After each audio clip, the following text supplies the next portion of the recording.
Do you sometimes find that you have a long list of English vocabulary and you have no idea what to do with them now? Because you have this list, it's written down in your notes, you have them in your journal or wherever you keep them, and you're just like, what do I do with them now? I have so many words, but they're probably part of your passive vocabulary and you don't really know how to make them part of your active vocabulary. Well, in this video today, I'm going to give you some tips and some ways and some tools that are going to help you to figure out how can you use these notes and what's the best way that you can actually utilize them so it improves your English speaking ability.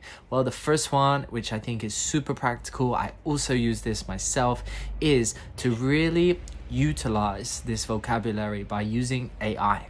So AI is going to help you to create stories with these words. It's going to help you to create some summaries with these words. So for example, if you choose, let's say 10 or 15 of these keywords or phrases that you have written down and you put them into AI and say, can you create a summary about, and then choose your topic, and then it's going to give you a topic or a summary using these keywords. So this will implement spaced repetition. This is going to implement some various different ways that is going to help you to not only remember the words, but you're going to see them again and again and again, and this is going to help you boost your confidence in actually converting these words and phrases from your passive vocabulary to your active vocabulary.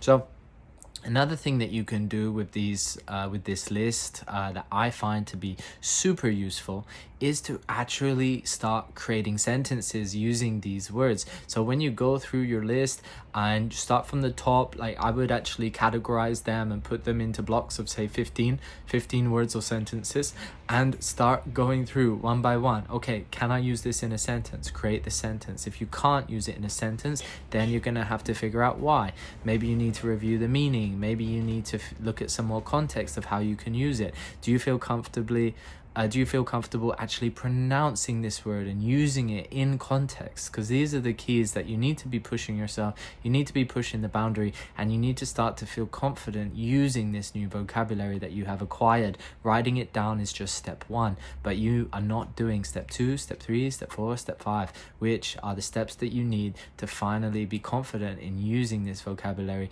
in your natural English communication skills.